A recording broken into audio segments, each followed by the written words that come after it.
최근 향년 29세의 나이로 트로트 가수 혜수가 스스로 세상을 등졌습니다. 지난달에는 아이돌 가수이자 배우 문빈이 향년 25세에 안타까운 선택을 했습니다. 이렇게 한 달도 안 된 시기에 두 사람이나 극단적인 선택을 했다는 이야기가 연달아 들려오고 있는데 오늘은 스스로 세상을 떠난 배우들의 이야기를 해보고자 합니다. 연예인들은 대중이 원하는 모습을 보여주기 위해 실제 감정은 숨겨야 하는 감정의 불일치 상태에서 종종 정체감의 혼란을 겪곤 합니다. 그러면서 혼란스러운 감정이 우울감으로 발전하기도 하는데 여기에 유언비어나 악플 등이 더해지면 상황은 더 심각해집니다. 극단적인 생각이 들 수도 있으며 이를 행동에 옮기는 이들도 있습니다. 세상을 떠난 후에도 편히 눈감지 못했던 배우는 이은주입니다. 2005년 2월 22일 이은주는 본인의 방 드레스룸에서 극단 선택을 해 오빠에 의해 발견됐습니다. 이은주는 평소 불면증과 식욕부진으로 인한 체중 감소 등 전형적인 우울증 증세를 앓고 있었습니다. 그리고 주홍글씨에서 파격적인 노출 연기를 한 후 그 증세가 더 심해졌고 결국 유서를 남기고 세상을 떠났습니다. 그녀가 떠난 후에는 대선배인 가수 전인권이 생전 고인과 연인 관계였음을 주장해 고인을 모독한 일도 있었습니다. 전인권은 고인과 본인이 사랑하는 사이였다고 주장했지만 이은주의 유서에 등장하는 지인은 전인권이 이은주를 스토킹했을 뿐 연인 관계는 아니었다고 밝혔습니다. 전인권이 보여줬던 행동들만 잘 보더라도 그의 주장이 헛소리임을 알 수 있는데 이은주가 하늘에서도 마음 편히 눈 감지 못했을 걸 생각하니 가슴이 미어집니다. 2010년 세상을 떠난 박용아도 우리의 마음을 아프게 했습니다.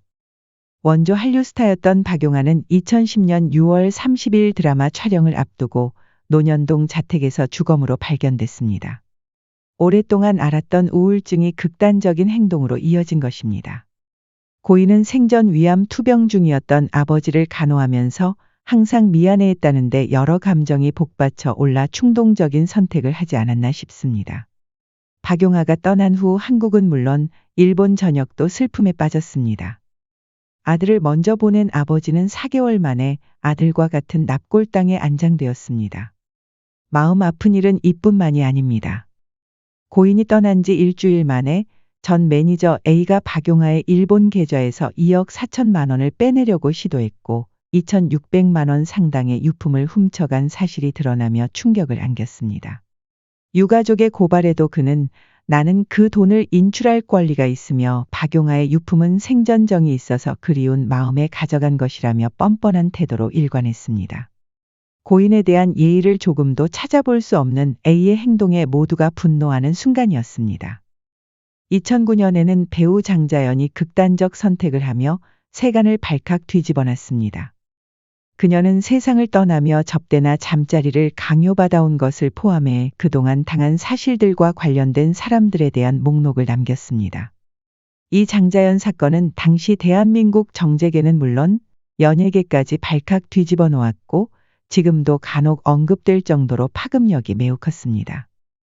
하지만 주목받은 것과는 반대로 사건은 흐지부지 결말이 지어졌고 아직까지도 찝찝함이 많이 남아 있습니다. 2016년 부부싸움을 한 후 충동적인 선택을 한 김성민이 있습니다. 인어 아가씨, 환상의 커플 예능 남자의 자격 등에 출연하며 유명해진 배우 김성민은 평소에도 자신의 목숨을 끊는다는 말을 자주 했습니다. 그리고 사건 당일 김성민은 크게 부부싸움을 했고 결국 평소 하던 말을 행동으로 옮겼습니다.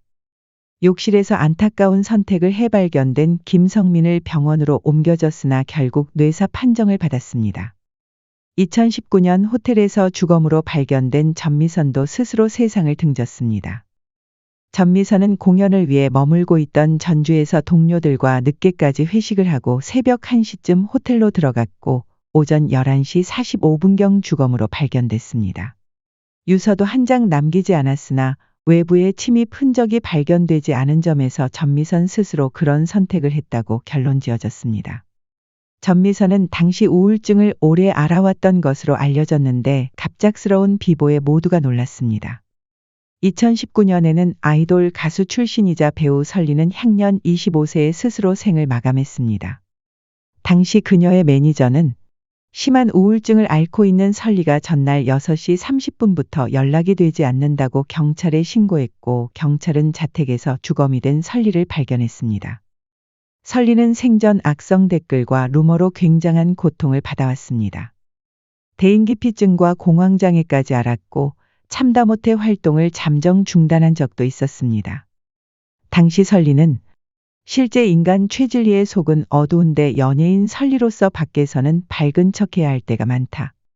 내가 사람들에게 거짓말하고 있는 것은 아닐까 고민했다. 사람이라면 누구나 어두운 부분이 있는데 겉으로는 아닌 척할 뿐이라며 혼란스러움을 고백한 바 있습니다. 그렇게 심한 고통 속에서 몸부림치던 설리는 결국 세상을 떠났습니다. 설리는 떠난 후에도 눈을 편히 감지 못했습니다. 언론은 추측성 보도로 계속해서 분란을 조장했고 유족 유산 분배 갈등도 일어났습니다. 그리고 그녀가 떠난 지 41일밖에 지나지 않은 시점에 절친하게 지냈던 친구 구하라도 같은 선택을 해 모두가 슬픔에 빠졌습니다.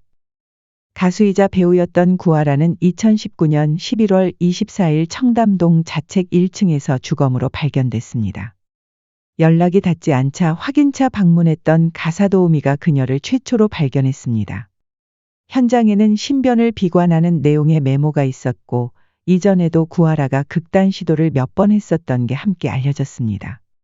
구하라도 설리처럼 세상을 떠난 후에도 편히 눈을 감지 못했습니다. 언론의 추측성 보도도 계속되었고 20여 년간 연락을 두절했던 친모가 찾아와 상속분을 주장했습니다. 구하라 오빠의 변호인은 고인은 생전 친모에 대한 분노와 아쉬움, 공허함을 자주 토로했으며 모친으로부터 버림받은 트라우마가 이런 선택에도 영향을 미쳤을 것이라고 주장했습니다. 구하라의 친모가 빈소에서 연예인 조문객들에게 촬영을 요구했다는 이야기도 있었습니다. 정말 분노가 치밀어 오르는데 현행 민법 체계상 구하라 모친에게 흘러들어가는 유산을 막을 방법이 없어 구하라법이 발의되는 상황도 빚어졌습니다.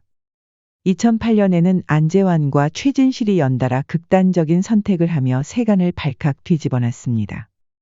안재환은 당시 사업 때문에 자금난을 겪었고 고리 사채를 이용하다가 심한 채무 독촉에 부담감을 느끼고 결국 번개탄 핀차 안에서 주검으로 발견됐습니다.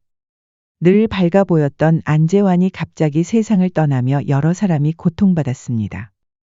결혼한 지 얼마 되지 않은 시기에 새 신부 정선이는 심한 루머에 시달려야 했고 짧은 기간 동안 남편에 이어 친구까지 잃게 되었습니다. 안재환이 세상을 떠난 후 최진실은 고인에게 돈을 빌려준 후 심한 채무 독촉으로 상황을 악화시킨 악덕 사채업자로 몰렸습니다. 황당한 루머인데 당시에는 이 말을 믿는 사람도 많았고 여러 매체에서 최진실을 괴롭히자 결국 그녀는 스스로 생을 마감하게 되었습니다. 조성민과의 이혼으로도 힘들었을 텐데 말도 안 되는 루머를 견뎌낼 힘이 도저히 없었던 것입니다. 거기다 2010년에는 최진실의 동생 최진영까지 같은 선택을 하며 더 큰 슬픔을 안겼습니다. 최진영은 2010년 3월 29일 향년 39세의 나이로 누나 뒤를 따라갔습니다. 그는 누나가 떠난 후 환희, 준이 남매의 후견인 역할을 하며 조카들을 돌봤습니다. 누나와의 이별을 힘들어하면서도 조카들을 생각해 열심히 살려고 마음을 다잡은 것입니다. 하지만 어느새부턴가 그는 늘 무기력한 모습을 보였고 별다른 유서 없이 생을 마감했습니다. 최진영은 생전 새벽마다 최진실의 묘를 찾아갈 정도로 누나를 떠나보낸 슬픔에서 좀처럼 헤어나오지 못했었는데 결국 슬픔을 이기지 못하고 그 뒤를 따라갔습니다. 이외에도 김지훈, 남윤정, 송유정, 김지선, 정다빈, 여재고, 오인혜, 조민기, 한채원 등 많은 배우들이 스스로 세상을 떠났습니다. 이 중 대부분은 생전 심한 우울증으로 괴로워하다 떠났습니다. 심하게 고통스러워하다가 결국 그런 선택을 했다는 데 매우 안타까운 마음이 드는데요.